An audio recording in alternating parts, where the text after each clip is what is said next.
السلام علیکم ورحمۃ اللہ وبرکاتہ۔ تمام ناظرین کو میرے اس چینل مسلم فاتح پر ایک مرتبہ پھر خوش آمدید۔ آج انشاءاللہ عز و جل ہم ہجرت حبشہ کے بارے میں آپ کے سامنے بیان کریں گے، تو چلیے آئیے ناظرین ویڈیو کی جانب چلتے ہیں۔ ناظرین، کفار مکہ نے جب اپنے ظلم و ستم سے مسلمانوں پر عرصہ حیات تنگ کر دیا تو حضور رحمت عالم صلی اللہ علیہ وسلم نے مسلمانوں کو حبشہ جا کر پناہ لینے کا حکم دیا۔ حبشہ کے بادشاہ کا نام اصحمہ اور لقب نجاشی تھا۔ عیسائی دین کا پابند تھا مگر بہت ہی انصاف پسند اور رحم دل تھا، اور تورات و انجیل وغیرہ آسمانی کتابوں کا بہت ہی ماہر عالم تھا۔ اعلان نبوت کے 5ویں سال رجب کے مہینے میں 11 مرد اور 4 عورتوں نے حبشہ کی جانب ہجرت کی۔ ان مہاجرین کرام کے مقدس نام درجہ ذیل ہیں۔ حضرت عثمان غنی رضی اللہ تعالی عنہ اپنی بیوی حضرت بی بی رقیہ رضی اللہ تعالی کے ساتھ، جو کہ حضور اکرم صلی اللہ علیہ وسلم کی صاحبزادی ہیں۔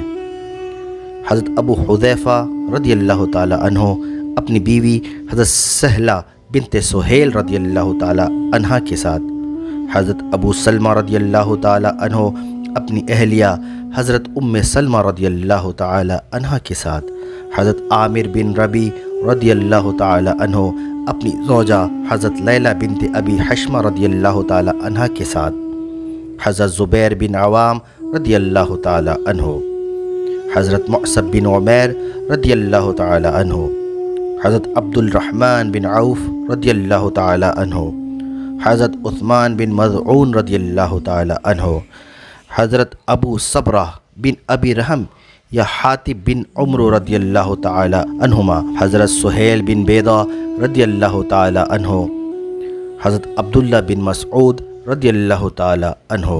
زرقانی علی المواہب جلد 1 صفحہ 270۔ ناظرین، کفار مکہ کو جب ان لوگوں کی ہجرت کا پتہ چلا تو ان ظالموں نے ان لوگوں کی گرفتاری کے لیے ان کا تعقب کیا، لیکن یہ لوگ کشتی پر سوار ہو کر روانہ ہو چکے تھے، اس لیے کفار ناکام واپس لوٹے۔ یہ مہاجرین کا قافلہ حبشہ کی سرزمین میں اتر کر امن و امان کے ساتھ خدا کی عبادت میں مصروف ہو گیا۔ چند دنوں کے بعد ناگہاں یہ خبر پھیل گئی کہ کفار مکہ مسلمان ہو گئے۔ یہ خبر سن کر چند لوگ حبشہ سے مکہ لوٹ آئے، مگر یہاں آ کر پتہ چلا یہ خبر غلط تھی۔ چنانچہ بعض لوگ تو پھر حبشہ چلے گئے، مگر کچھ لوگ مکے میں روپوش ہو کر رہنے لگے۔ لیکن کفار مکہ نے ان لوگوں کو ڈھونڈ نکالا اور ان لوگوں پر پہلے سے بھی زیادہ ظلم ڈھانے لگے۔ حضور صلی اللہ علیہ وسلم نے پھر لوگوں کو حبشہ چلے جانے کا حکم دیا۔ چنانچہ حبشہ سے واپس آنے والے ان کے ساتھ دوسرے مظلوم مسلمان کل 83 مرد اور 18 عورتوں نے حبشہ کی جانب ہجرت کی۔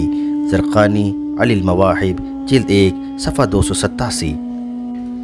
ناظرین، ہجرت کے بعد تمام مہاجرین نہایت امن و سکون کے ساتھ حبشہ میں رہنے لگے، لیکن کفار مکہ کو کب گوارا ہو سکتا تھا کہ فرزندان توحید کہیں امن و چین کے ساتھ رہ سکیں۔ ان ظالموں نے کچھ تحائف کے ساتھ عمرو بن عاص اور عمارہ بن ولید کو بادشاہ حبشہ کے دربار میں اپنا سفیر بنا کر بھیجا۔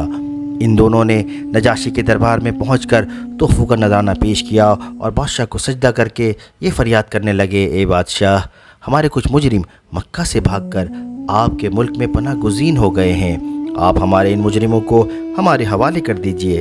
یہ سن کر نجاشی بادشاہ نے مسلمانوں کو دربار میں طلب کیا، اور حضرت علی رضی اللہ تعالی عنہ کے بھائی حضرت جعفر رضی اللہ تعالی عنہ مسلمانوں کے نمائندہ بن کر گفتگو کے لیے آگے بڑھے، اور دربار کے آداب کے مطابق بادشاہ کو سجدہ نہیں کیا بلکہ صرف سلام کر کے کھڑے ہو گئے۔ درباریوں نے ٹوکا تو حضرت جعفر رضی اللہ تعالی عنہ نے فرمایا کہ ہمارے رسول صلی اللہ علیہ وسلم نے خدا کے سوا کسی کو سجدہ کرنے سے منع فرمایا ہے، اس لیے میں بادشاہ کو سجدہ نہیں کر سکتا۔ زرقانی علی المواہب جلد 1 صفحہ 288۔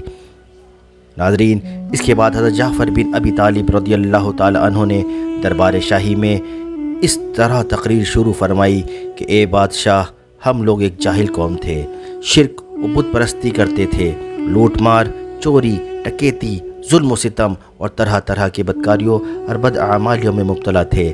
اللہ تعالیٰ نے ہماری قوم میں ایک شخص کو اپنا رسول بنا کر بھیجا جس کے حسب و نسب اور صدق و دیانت کو ہم پہلے سے جانتے تھے۔